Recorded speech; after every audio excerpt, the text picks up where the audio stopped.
C'est un des métiers les plus sexy des dernières années, alors que c'était le métier le plus pourri qui existait quand j'ai commencé. Si tu veux être différent, il faut travailler plus que les autres. Après, si tu achètes de la merde, tu vas bouffer de la merde, ça c'est sûr. Le RIT, c'était une grosse structure, c'était 300 ou 400 employés. Je me suis retrouvé à manager une centaine de personnes en ne parlant pas la langue. Tu te remontes les manches et puis tu travailles, et puis tu travailles, et puis tu travailles. Il fallait que je me débrouille pour manger la fin du mois. On est sans arrêt en train de donner du plaisir aux gens, quoi. On est des vendeurs de rêves.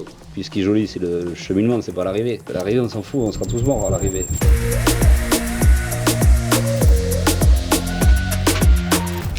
Bonjour Romain. Bonjour Sarah. Merci de nous accueillir dans votre restaurant déjà. C'est génial de pouvoir avoir ce cadre pour cette interview. Alors, pour commencer, pour ceux qui ne vous connaîtraient peut-être pas encore, on peut se tutoyer? Oui, tu peux me tutoyer. Est-ce que tu peux te présenter? Oui, alors je suis Romain Fornel, chef restaurateur à Barcelone depuis 25 ans. Et tu as combien de restaurants à Barcelone?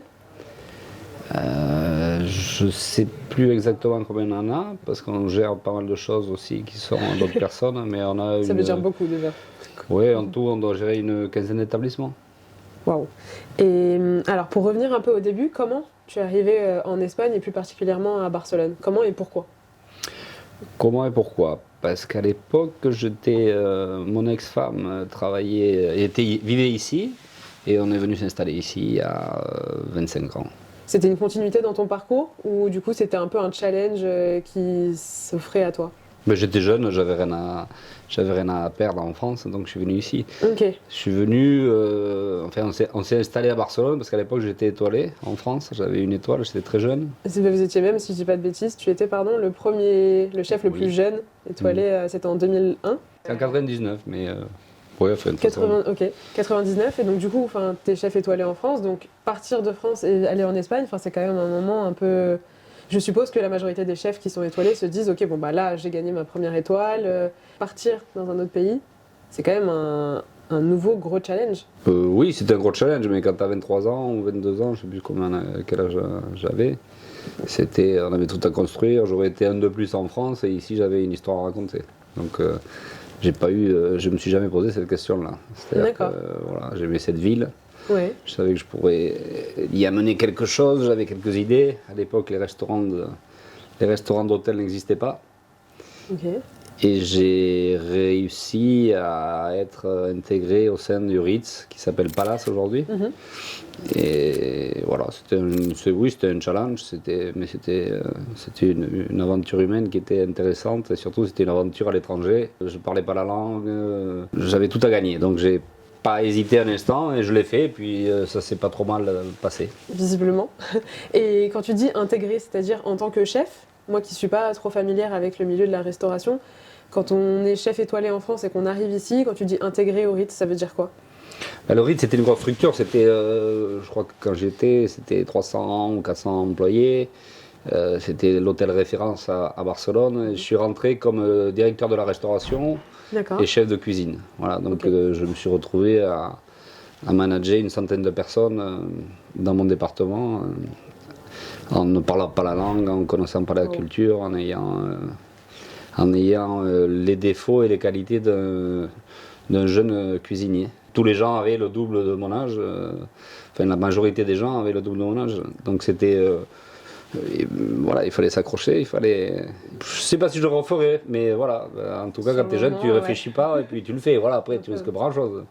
La seule chose, c'était de de changer d'emploi, donc oui, c'est un peu toi et ton ego à ce moment-là, peut-être, mais du coup, comment on réussit ce challenge-là et comment on s'intègre? Comme tu dis, il y avait la barrière de la langue, la barrière culturelle, c'est pas non plus la même gastronomie entre la France et l'Espagne. Comment tu fais? Mais tu essaies de voir ce qui se passe autour de toi, tu essaies de comprendre, et puis tu essaies de raconter une histoire. Voilà. Donc il n'y a qu'une chose, tu te remontes les manches et puis tu te mets au boulot. Donc tu travailles, et puis tu travailles, et puis tu travailles. Voilà. Travailler comme un acharné pour réussir à... Ouais, après, c'est pas... Il n'y a aucun... dans la vie... On n'a rien sans rien.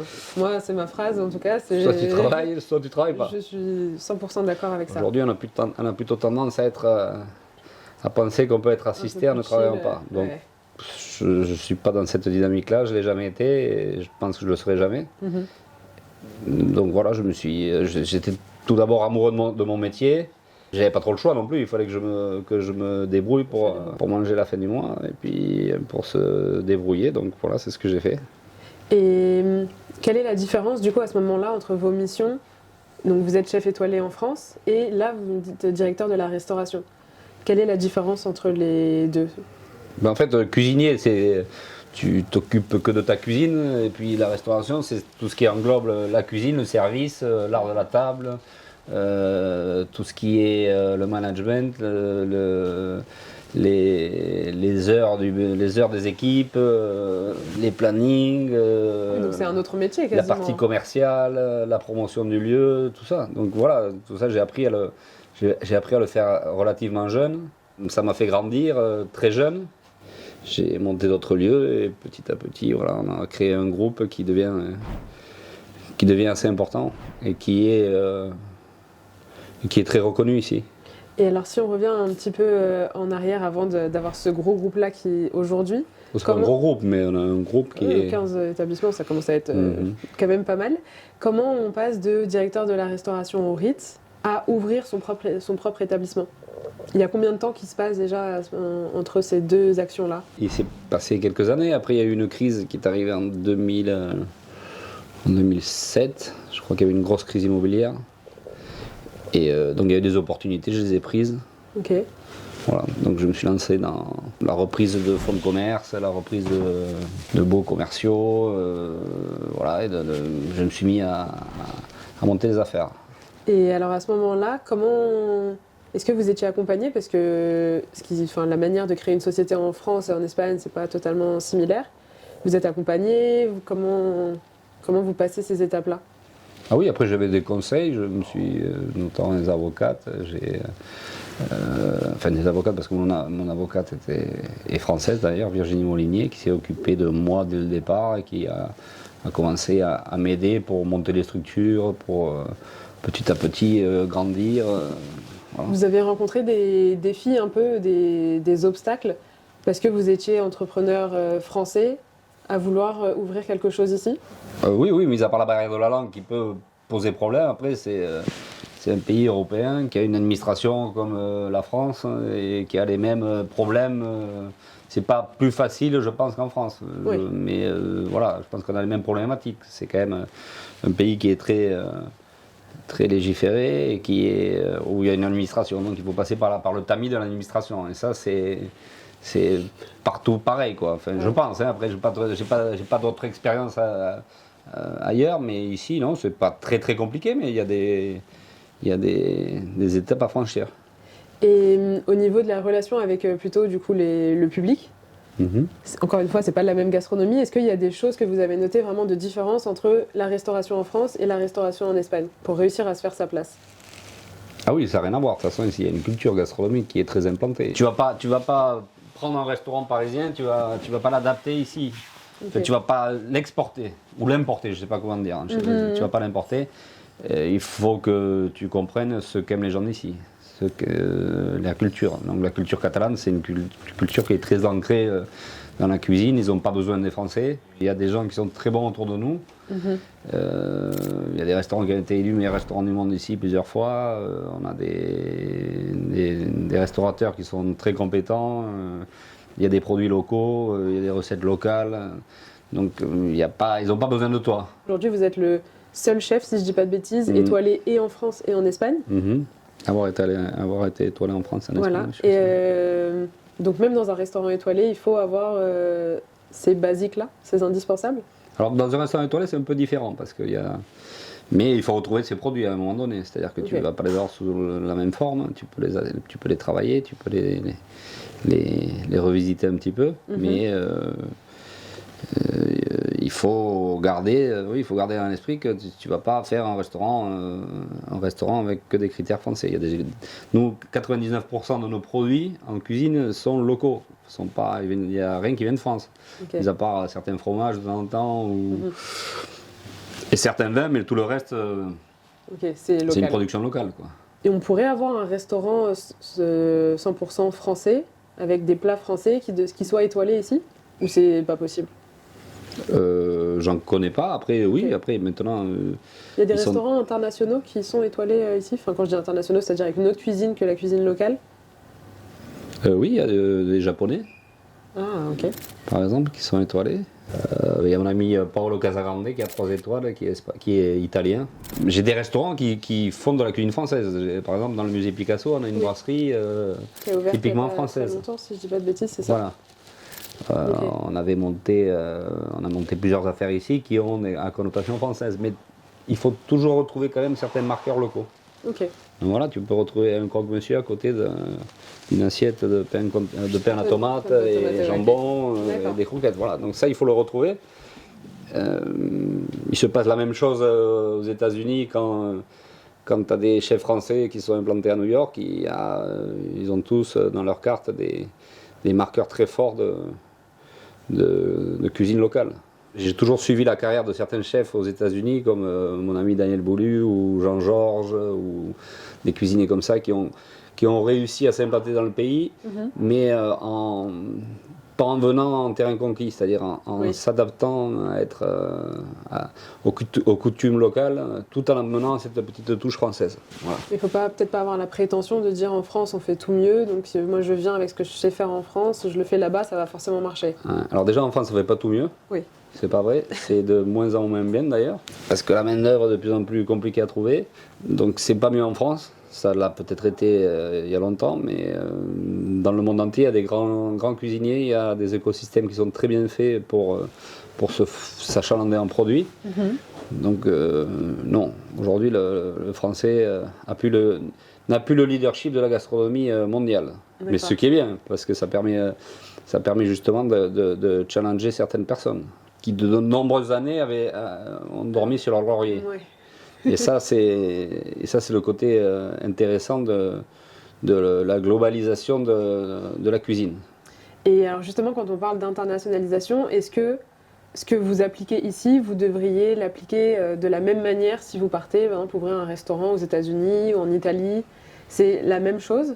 C'est le même travail, le même processus, ou il y a vraiment des codes par pays? Ah oui, je pense que c'est partout pareil. Bien sûr, il faut comprendre la culture locale, il faut aller voir les marchés, il faut aller voir les producteurs, il faut aller voir ce que te donne la mer, la montagne, la chasse, la cueillette.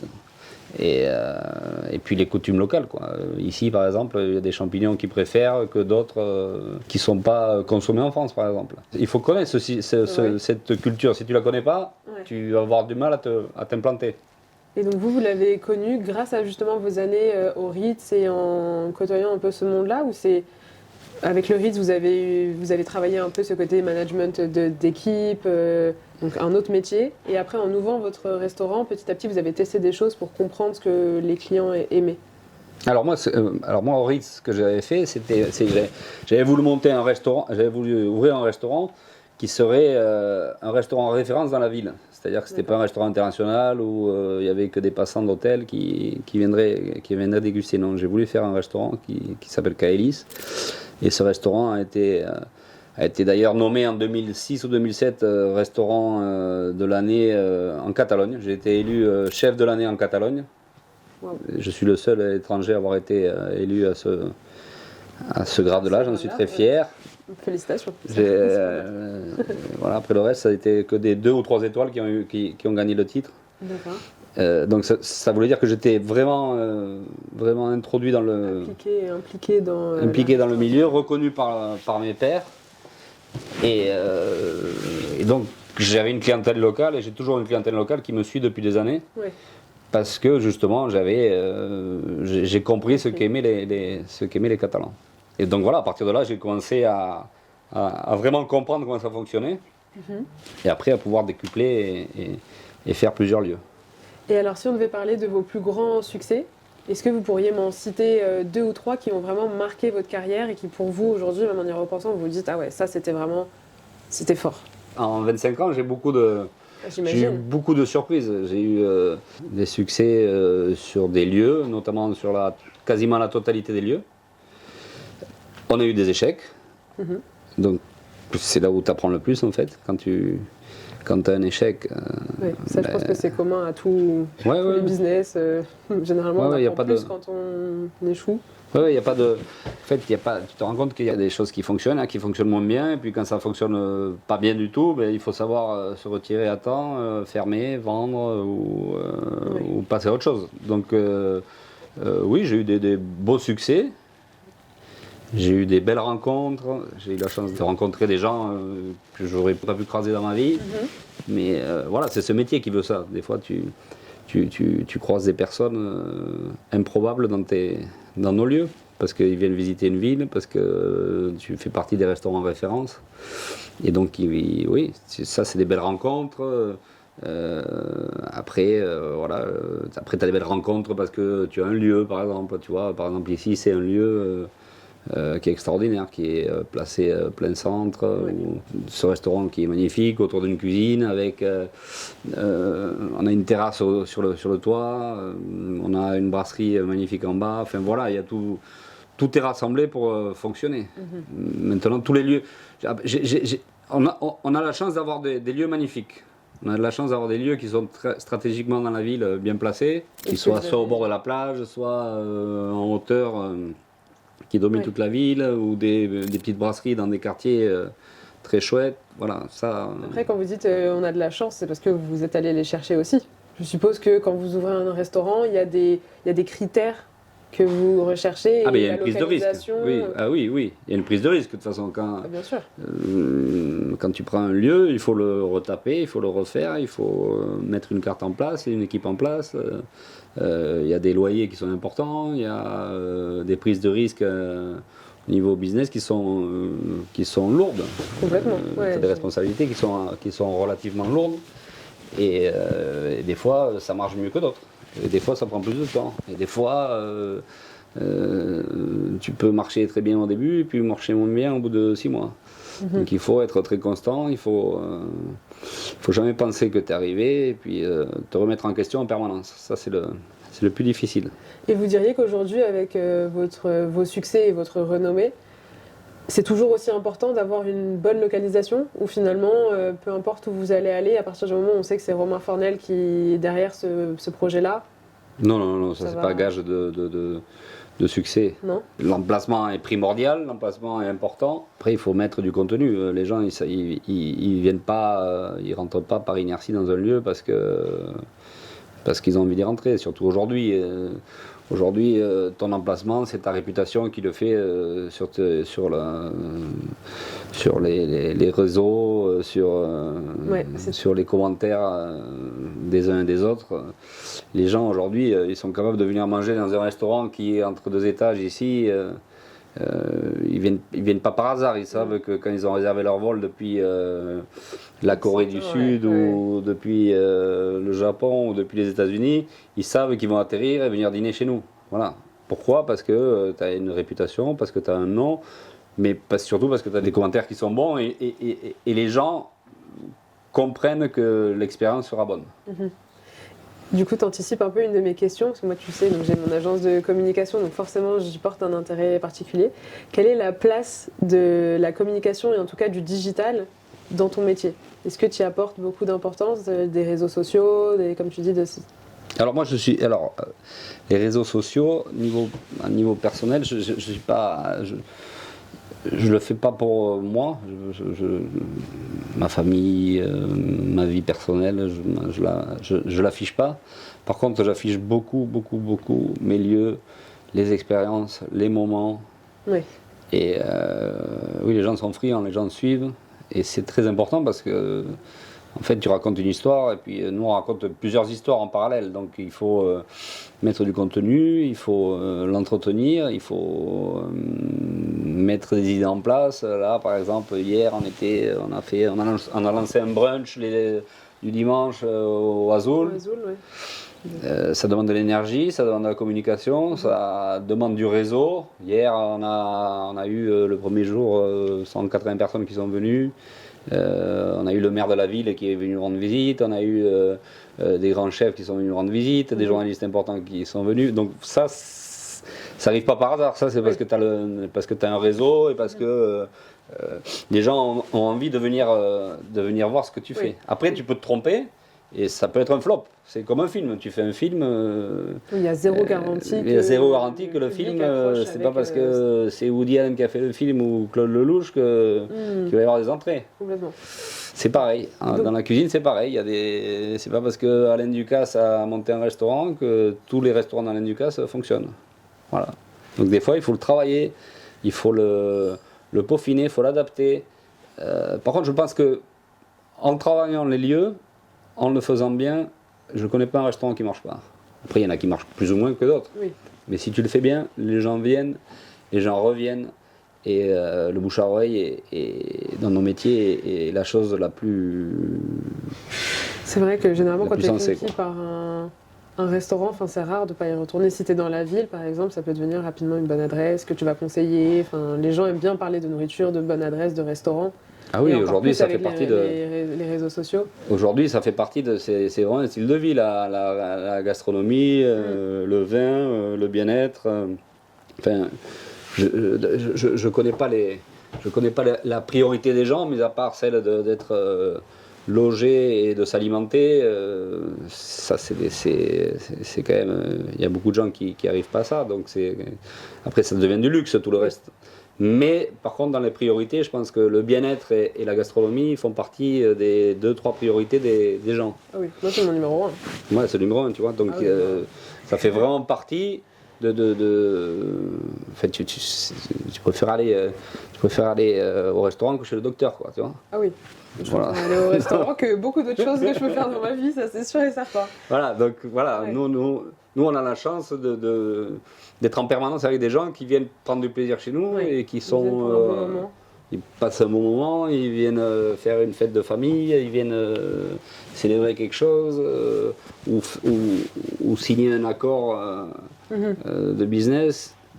Donc on est sans arrêt sollicité et on est sans arrêt en train de donner du plaisir aux gens, quoi. On est des vendeurs de rêves, quoi.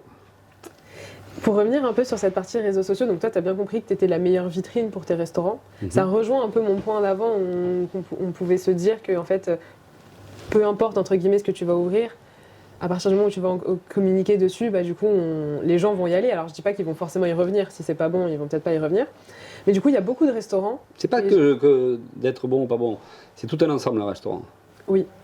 Et justement tu penses quoi de ces restaurants qui ouvrent, qui sont beaux, qui sont forts sur les réseaux sociaux, mais en fait ils misent quasiment tout là-dessus. Ça dure un temps, c'est la mode. La mode ça se démode. Pareil, c'est comme la mode, voilà. C'est exactement la même chose. Donc c'est des lieux qui ont une durée de vie assez limitée.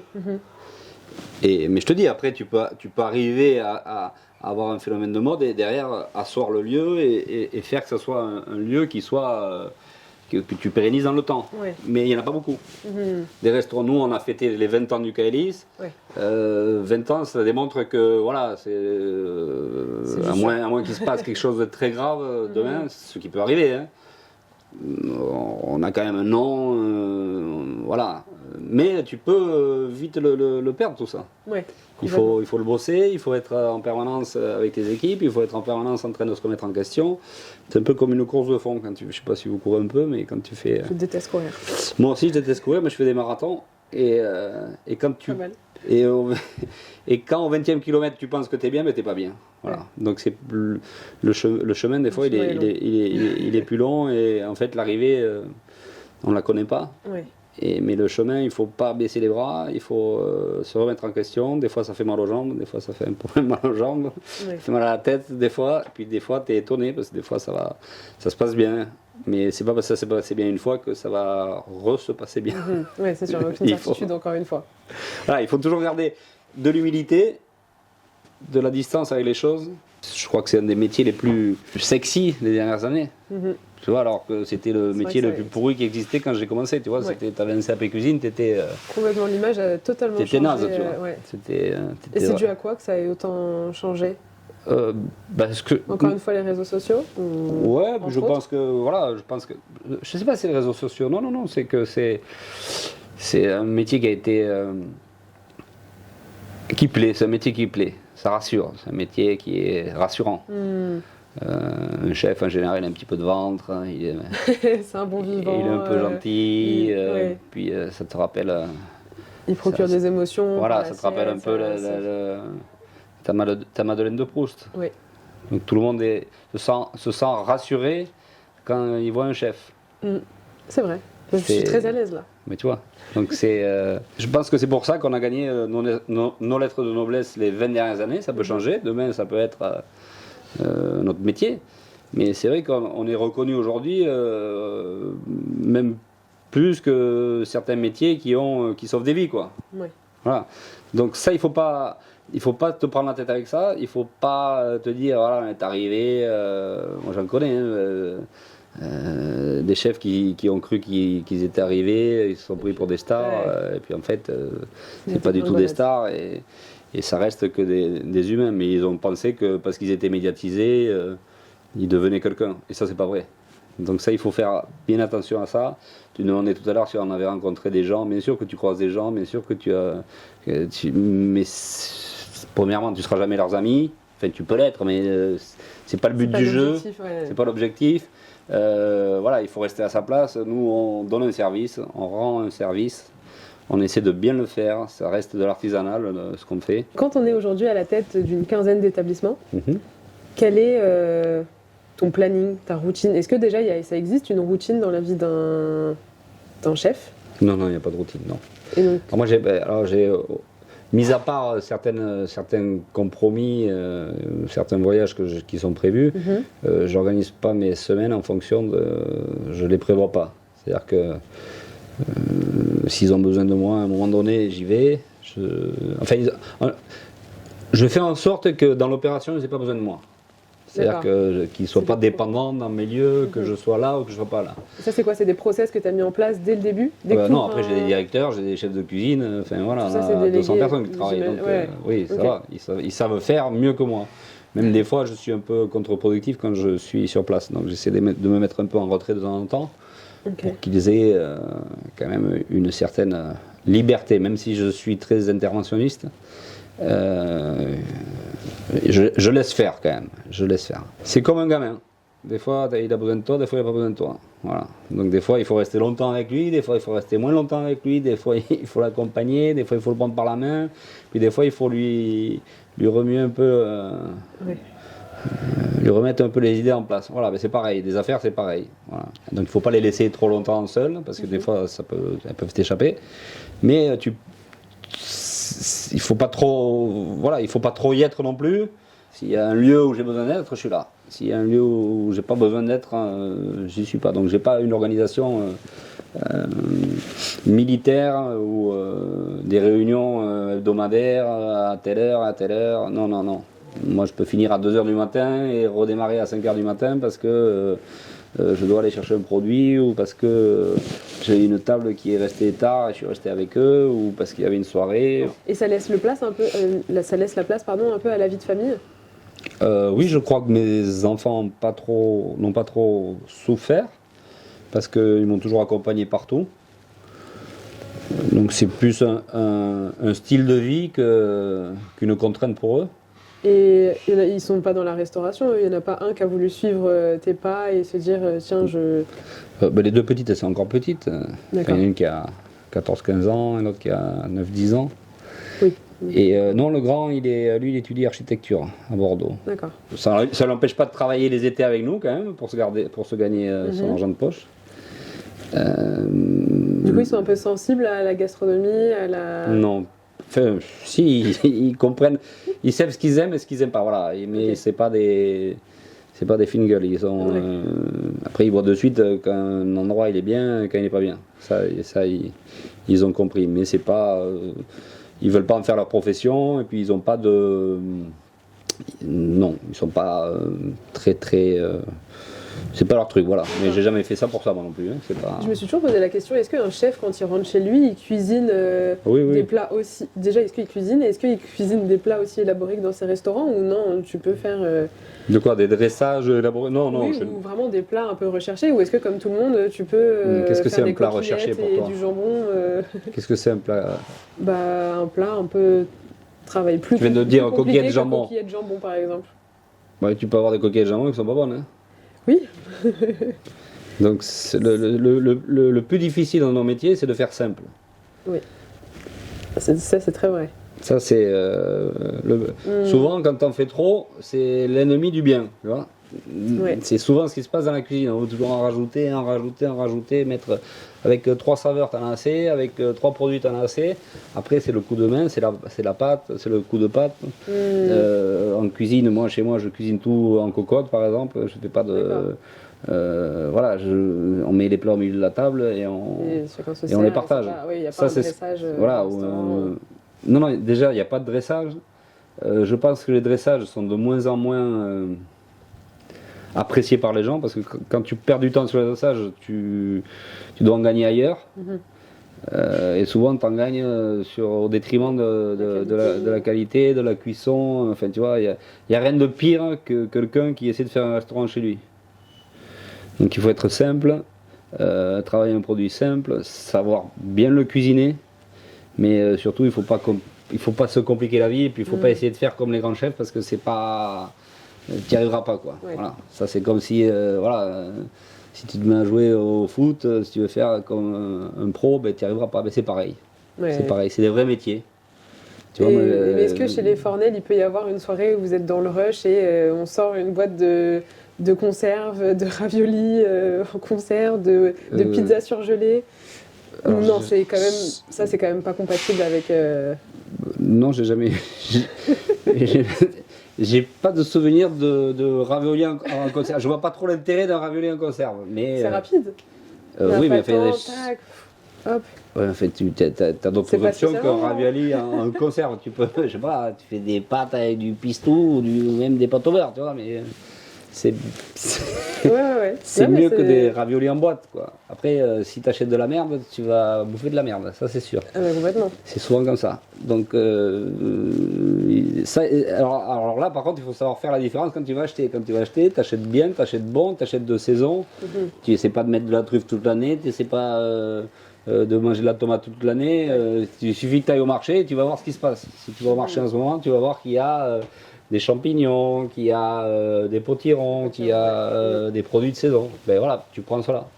Mais tu ne fais pas une recette en fonction de ce que tu as envie de faire.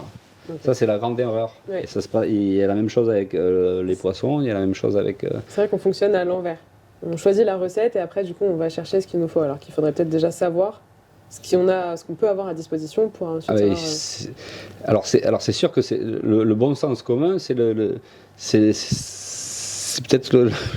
le sens le moins commun de tous. Mais il suffit d'aller dans notre métier, c'est hyper simple en fait de cuisiner. Tu vas au marché et tu vas voir ce qui se passe. Okay. Tu vas avoir les meilleurs prix parce que tu vas voir que c'est l'époque des figues et puis tu en as plein. Mais si tu cherches des figues hors saison, ben, ça va te coûter une blinde. Et puis tu vas avoir des figues qui ont voyagé de l'autre côté de la planète, depuis qui viennent de l'autre côté de la planète. En fait, des fois, c'est très incohérent, si tu veux. Donc si tu mets de la cohérence là-dedans, t'es pas obligé d'acheter tes raviolis en boîte. Là. Ça, parce qu'après, tu vas être malade en plus avec ça. Ça, il faut pas y toucher à ça. J'avoue, quand j'étais petite, j'aimais bien les raviolis en boîte, avec une tonne de gruyère dedans, ça fondait, c'était... Ah non, mais au moment, on s'habitue à tout. On peut s'habituer à tout, mais fais attention quand même. Je suis d'accord. Si jamais un jour tu mangeais des bons raviolis bien faits, c'est pas pareil quand même. Ah bah non, c'est sûr. Depuis, j'ai pu découvrir le vrai goût des raviolis qui ne sont pas du tout ceux en boîte. Mais ça, c'est le gros problème.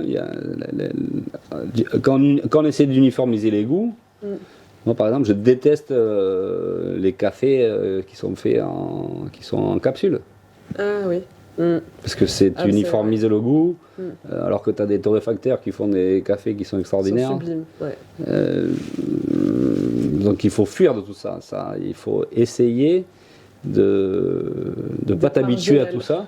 Ouais, non, mais il faut essayer de ne pas t'habituer à tout ça, puis ça coûte souvent bien moins cher d'aller chercher des bons produits. Et puis c'est pas très compliqué. Après, il faut se bouger le cul et aller au marché le matin, voilà, c'est tout. Ouais. Mais c'est pas très compliqué, hein. Il suffit d'y aller. Ouais, il faut. Maintenant, si tu veux tout commander par ton application sur ton téléphone, oui, tu auras de la merde. Oui, ça c'est sûr et certain que tu vas avoir des produits pourris qui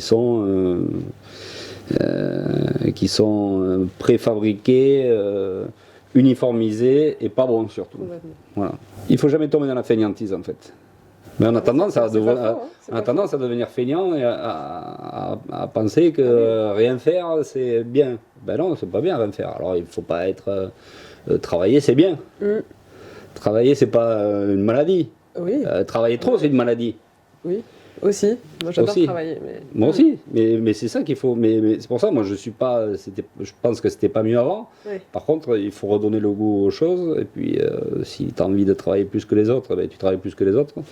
Il faut pas hésiter à de toute façon, si tu veux être différent, il faut travailler plus que les autres.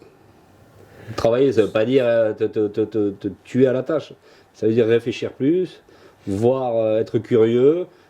Essayer, se tromper, repartir, venir, aller voir ce qui se passe chez le voisin, te remettre en question.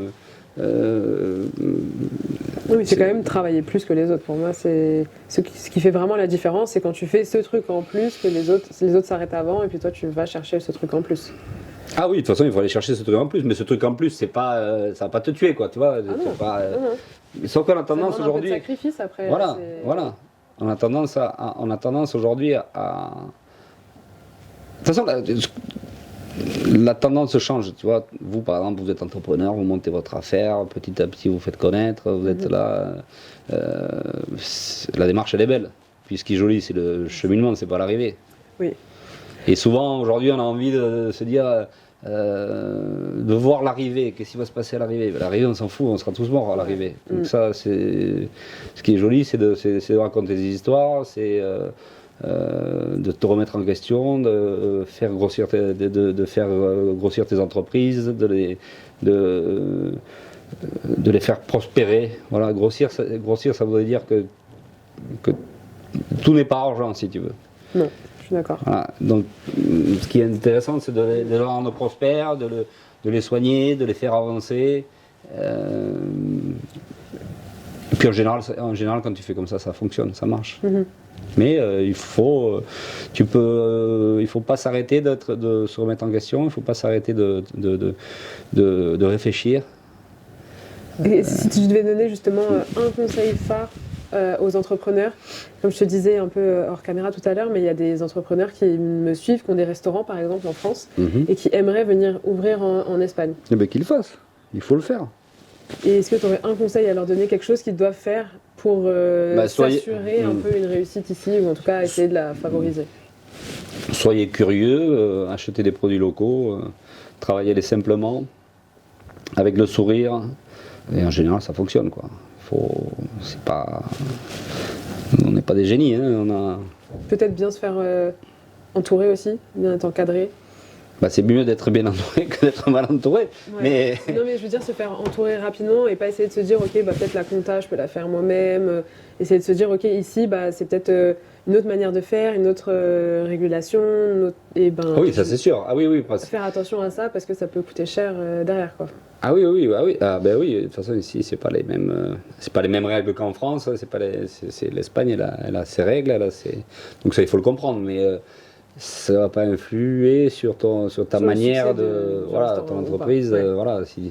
Si tu as un lieu qui est chouette avec des équipes qui sont sympas et tu fais bien à manger, si c'est ce que tu as vraiment envie de faire, il faut le faire. Maintenant, si ce que tu veux c'est gagner de l'argent directement, c'est plus compliqué. C'est vrai. Et alors, il y a aussi des étudiants qui me suivent, des jeunes. Comment on fait quand on est jeune et qu'on a envie de venir travailler, qu'on a passé par exemple un CAP cuisine et qu'on a envie de venir travailler en Espagne? Est-ce qu'il y a des choses à connaître? Comment on postule? Comment il faut déjà savoir parler espagnol? Tu dis que toi t'es arrivé, tu savais pas parler particulièrement catalan ou espagnol. Donc comment ça se passe aujourd'hui pour ces jeunes-là? Tu arrives au départ, déjà tu viens avec ta carte d'identité, puis tu essaies de te faire enregistrer avec ton numéro d'identification d'étranger. Donc ça c'est pas très très compliqué, c'est mieux quand tu as une offre d'embauche. Mais et puis après, si tu parles pas la langue, tu mets des A et des O à la fin de tous les mots. Et ça marche Et ça souvent. marche. Ça marche pendant. Ça marche. Et puis au bout d'un moment, ben, tu vas comprendre 100 mots, puis 200 mots, et puis Ouais. après tu vas faire des phrases. Et en 2-3 mois, si t'es pas trop bête, ben, tu arriveras à te faire comprendre. Mais voilà, mais moi Et c'est ils comme peuvent ça que je fais. postuler depuis la France? Il faut mieux qu'ils soient ici pour après aller démarcher. Je me rends pas compte, moi c'est vraiment un milieu que je connais pas du tout, mais est-ce qu'il faut venir avec son CV, aller dans les restaurants, déposer son CV en disant voilà, j'aimerais bien être commis chez vous? Ou non, ça peut se faire directement depuis la France? Moi je reçois souvent sur les réseaux sociaux des CV de gens qui sont motivés et qui ont envie de venir vivre une expérience à Barcelone. Après, je leur explique que Barcelone, ils l'ont vu, ils sont venus faire la fête avec leurs copains. Quand tu bosses là, tu peux pas sortir tous les soirs, et puis tu n'es pas en France. Donc voilà, tu n'arrives pas avec tes idées de français là, où tu vas juger. Non, tu n'es pas chez toi. C'est un pays étranger qui a.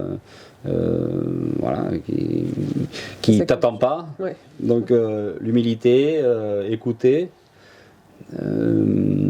La patience,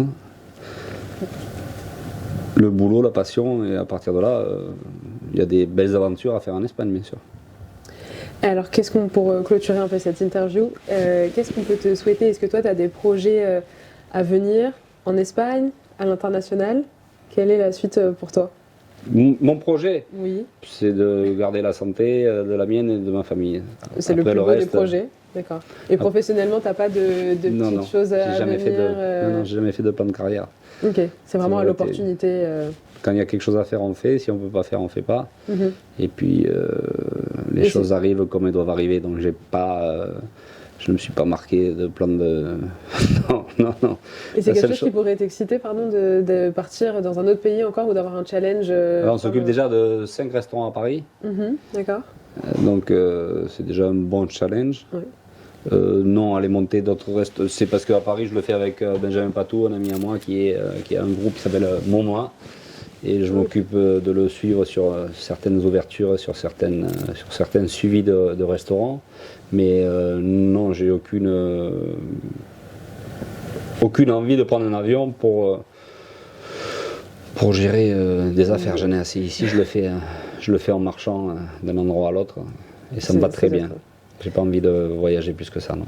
Parfait. Ben, écoute, merci beaucoup Romain pour toutes ces questions. C'était passionnant. J'ai appris beaucoup de choses. Écoute, donc merci beaucoup. J'espère que vous aussi vous avez pu apprendre. N'hésitez pas à nous écrire si vous avez de prochaines questions. N'hésitez pas à suivre Romain aussi sur les réseaux sociaux. Donc maintenant on sait qu'il a quand même une page Instagram.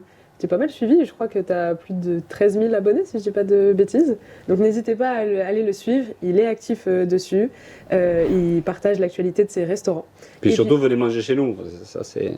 Exactement. C'est le plus important. Si vous êtes à Barcelone ou vous êtes de passage à Barcelone, n'hésitez pas. Et pour nous suivre, donc nous c'est Palmbox Média, Palmbox Espagne. N'hésitez pas, on a un média qui est dédié encore une fois à l'entrepreneur français qui souhaite s'expatrier en Espagne ou qui est déjà expatrié en Espagne, avec des tips, des interviews passionnantes d'entrepreneurs qui ont réussi ici. Et je vous dis à très bientôt. Ciao.